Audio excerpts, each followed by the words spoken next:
அன்பான இனிய உறவுகளுக்கு பாவங்க பழனி கடைக்கு அப்போ தான் எங்கேன்னு இடம் கேட்டால் இங்கே தாண்டான்னு சொல்லி கூட்டியாந்து காமிக்கிறாங்க. தூக்கி வாரி போடுது.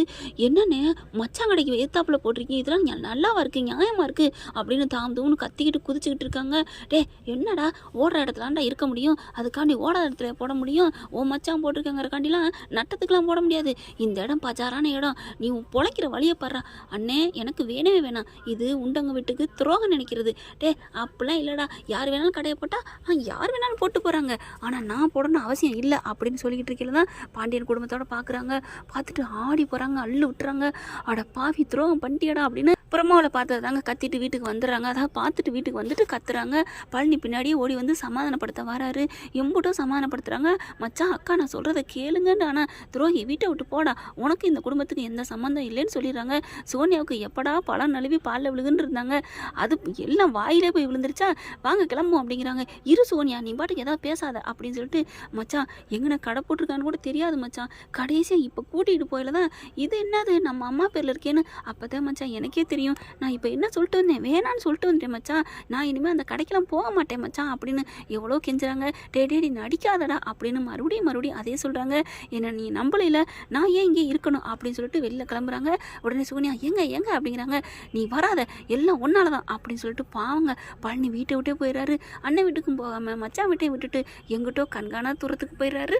போனதுக்கப்புறம் ஒரு மாதிரியாக இருக்குது. பழனி நினப்பா வருது அக்காவுக்கு. ஒருவேளை அவங்க சொன்னது உண்மைதானோ அப்படின்ட்டு கதிர் வராரு. அம்மா மாமா சொன்னதெல்லாம் உண்மையாக தான் மாமா இருக்கும், அம்மா ப்ளீஸ்மா மாமா பற்றி தெரியாதா, அவர் பாவம் இப்போ அவங்க கடைக்கும் போகாமல் வீட்டுக்கும் போகாமல் எங்கேயோ போயிட்டாங்களாம்.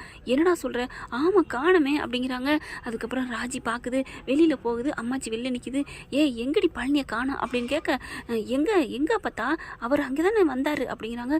வல்லடி கடையிலேருந்து கோச்சிட்டு வந்தான், யாரை கேட்டு எங்கள் அதுவும் எனக்கே பிடிக்கல, நானுமே வந்துட்டேன். யாராவது என் மாப்பிள்ளை போட்ட கடைக்கு எத்தாப்புல நம்ம போடுவோம் மாடி, இப்படி பண்ணிட்டாங்கடி உன் அப்பனும் உன் சித்தப்பனும், உன் அப்பனை விட உன் சித்தப்பன் தாண்டி இப்படி படுத்தி எடுத்து வச்சுட்டான் அப்படின்னு அப்படியே அப்பத்தான் அழுகுது.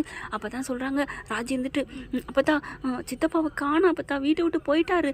ஏண்டி என்ன நடந்துச்சு, வீட்டில் எல்லாரும் திட்டி போட்டாங்க. ஐயோ இத்தனை நாளும் என்னை பற்றி உங்களுக்கு தெரியாதா அப்படின்னு வேகமாக வர்றாங்க. வீட்டுக்குள்ளே பூந்துடுறாங்க. பார்த்துட்டு வாங்கத்த அப்படிங்கிறாங்களா. என்ன மாப்பிள்ள உங்களை நான் எவ்வளவோ பெருசாக நினச்சிருந்தேனே, உயர்வான இடத்துல வச்சுருந்தேன், இப்படி பண்ணிட்டீங்களே மாப்பிள்ள அப்படிங்கள. நானும் தான் உங்களை பற்றி நான் பெருசாக நினச்சிருந்தேன், ஆனால் நீங்கள் இப்படி பண்ணீங்க நான் நினைக்கல. என்ன மாப்பிள்ள பண்ணோம் அப்படிங்கல. இந்த ஏத்தாப்பில் கடை போட்டதானே, சதிகாரங்களுக்கு மத்தியில் நாங்கள் வாழ்ந்துட்டுருக்கோம், அவங்களோட சதின்னு உங்களுக்கு தெரியலையா மாப்பிள்ள அப்படிங்கிறாங்க. பழனி எதுவுமே உங்களோட சொல்லலையா, சொன்னா எனக்கே தெரியாதுன்னு சொன்னான். அதே தான்மா எனக்கும் தெரியாது, இப்போ தான் கூட்டிகிட்டு போய் இறக்குறாங்க, உங்கள் கடைக்கு ஏத்தாப்பில் கடையை போட்டிருக்கான், நான் என்ன பண்ண முடியும், பழனியும் கோச்சிட்டு வந்துட்டான் நானும் கோச்சிட்டு வந்துட்டோம்டா, நம்புடாம்மா, என் புள்ள உன் மேலே உயிராக இருக்கேன்ல, இப்படி பண்ணலாமா அப்படிங்கல. அம்மா நான் தெரியாமல் தப்பு பண்ணிட்டனும், என் புள்ள போயிட்டாம்மா கோச்சிக்கிட்டு அப்படிங்கிறாங்க. அப்படியே ஆடி போகிறாங்க. என்ன பண்ணுறதுன்னு தெரியாமல் இப்போ என்ன பண்ணுறது. டேய் வாடா கதிர் சரவணா என் புள்ளைய தேடுங்கடா அப்படின்னு சொல்லிட்டு ஆளாளுக்கு ஒவ்வொரு இடமா தேடி போகிறாங்க. ஆனால் எங்கேயுமே காணோம், எங்கே போனான்னு தெரியலையே அப்படின்னு நொந்து போய் வந்துடுறாங்க. திரும்பி என்னாச்சு அப்படின்னு கேட்குறாங்க. காணாத்த எங்கே போனாங்கன்னே தெரியல அப்படிங்கிறாங்க. அடுத்து முத்துவேலும் சத்திவேலும் வந்துடுறாங்க. வந்துட்டு என்னாச்சு அவனை காணோம், உங்கள் இதில் நான் நல்லா சொல்லுவேன்டா, என் பிள்ளை எங்கேயோ போயிட்டான்டா, ஏன் என்னம்மா அவருக்கு திட்டி போட்டார் போல இருக்கு, ஏன்டா இப்படி கடை போட்டேன்னு, அதுக்கு கோச்சிட்டு போயிட்டான், ஏன் திட்டினாங்கன்னா என்ன பொட்டலம் படிக்கிறவனே வெளில வாடா அப்படின்னு கத்த. வெளில எல்லாரும் வராங்க. சக்திவேல் தாங்க கத்துறான்.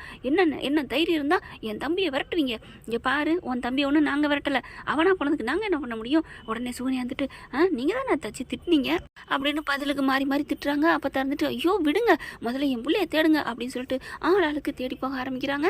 அடுத்து தேடி பார்க்குறாங்க. அவர் பாவங்க எங்கே ஊரை விட்டே போயிடுறாரு, என்ன பண்ணுறதுனே தெரியாமல் தவிச்சிக்கிட்டு இருக்காங்க. இங்கே தம்பி போன சோகத்தில் இங்கே யாருமே சாப்பிடலை. மீனாவுமே ரொம்ப ஃபீல் ஆயிடுது. அங்கே புருஷன் விட்டுட்டு இங்கே வந்துடுது. அத்தை எனக்கு கஷ்டமாக இருக்கு அத்தை, நீங்களாம் இப்படி இருப்பீங்கன்னு, நான் 2 நாளைக்கு இங்கே இருக்கட்டுமா, இருடி நாங்கள் எனக்கே ஒரு மாதிரியாக தாண்டி இருக்குது அப்படிங்கிறாங்க. ஆனால் தங்கமயில் காட்டில் தாங்க நல்லா அடமலை, எப்படி உன்னை பற்றி எது சொல்ல வந்தாலும் ஏதாவது உனக்கு சாதகமாகவே அமைஞ்சிருது அப்படிங்கிறாரு சரவணே. நான் என்ன மாமா பண்ணுவேன் அப்படிங்குது. அடுத்து பார்த்தா மீனாவுக்கு ஒரு தலைவலி வருதுங்க. என்னன்னு பார்த்தா இவங்க வந்து இடம் கடை போட்டிருக்காங்க இல்லையா, இது வந்து கவர்மெண்ட் இடத்துல போட்டிருக்காங்கன்னு ஒரு வந்து யாரோ கம்ப்ளைண்ட் கொடுத்துட்றாங்க.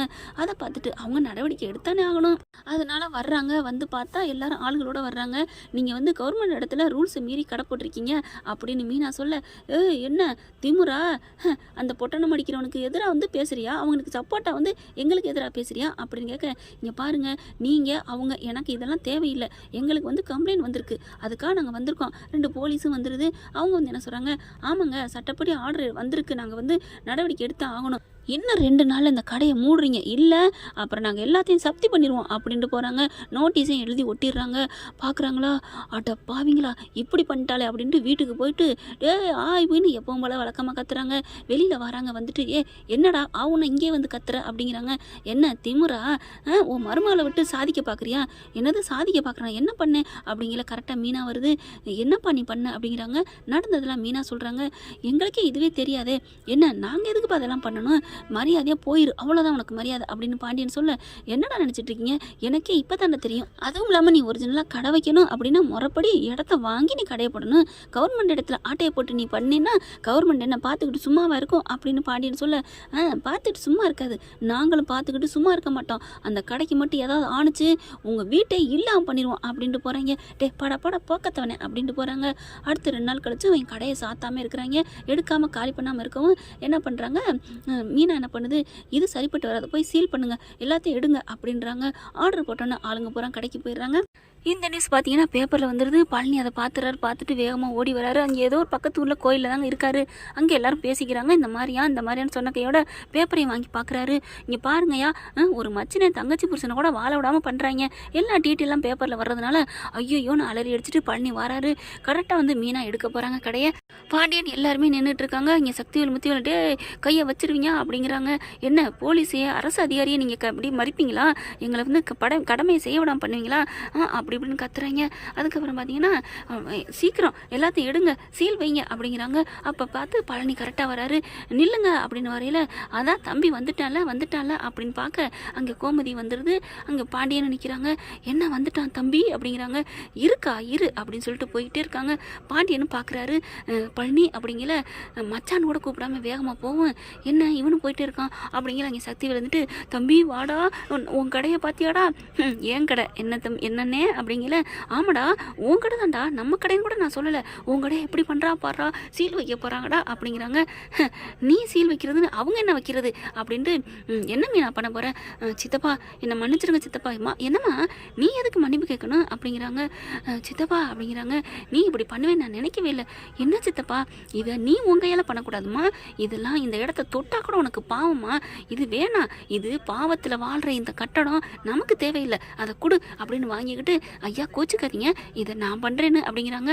இல்லைங்க இது நாங்கள் தாங்க பண்ணணும், இல்லை நீங்களும் கையை வச்சு கொடுங்க, நானும் கையை வைக்கிறேன் அப்படின்னு 2 பேருமா கையை வச்சு அந்த மெழுகுபத்தி வச்சு சீல் வைக்கிறாரு நம்ம பழனிங்க. அப்படியே அக்காவுக்கு மச்சானுக்கு குளிர்ந்து போகுது. அண்ணனும் தம்பி 2 அண்ணங்களும் டாயின்னு வர்றாங்க. வாயை மூடுங்க, என் சம்மதமே இல்லாமல் இதை கேட்டேன்னா எனக்கு கஞ்சி குடிக்க கூட கூழ் குடிக்க கூட இல்லைனாலும் என் அக்கா மடியில் நான் உயிரை விடுவேன், ஆனாலும் உங்ககிட்ட வந்து நான் கோடீஸ்வர வாழ்க்கை தேவையில்லை. சோனியா வந்து என்னங்க என்னடி என்னங்க நொன்னங்க, மரியாதையாக போயிரு, உன்னை எனக்கு கட்டி வச்சாங்களே இந்தா உன் மாமைங்க அவங்க கிட்டே போய் வாழ்ந்துக்க அப்படின்னு சொல்லிட்டு, அக்கா நீ வாக்கா அப்படின்னு சொல்லி கெத்தா கூப்பிட, பழனி அப்படின்னு கட்டி பிடிச்சிக்கிறாரு நம்ம பாண்டியன்னு. என்னை மன்னிச்சிருடா மச்சான், விடுங்க மச்சான், யாருக்கா இருந்தாலும் பதட்டம் இருக்கத்தான் மச்சான் செய்யும், எனக்குமே நான் அப்படி தான் இருந்திருப்பேன் உங்கள் இடத்துல நான் இருந்தாலும் அப்படின்னு பழனி கெத்தா சொல்லிட்டு வர பார்க்கல செம்ம மாசு வேற லெவலாக இருக்குங்க. என்ன ஃப்ரெண்ட் இப்படி போனால் நல்லா தானே இருக்கும், பார்க்கலாம் என்ன நடக்க போகுதுன்னு. இந்த பற்றி உங்களுக்கு பிடிச்சிருந்துச்சுன்னா உங்கள் பொண்ணான கையில் லைக்கை போட்டு சப்ஸ்கிரைப் பண்ணுங்க. Thank you friends.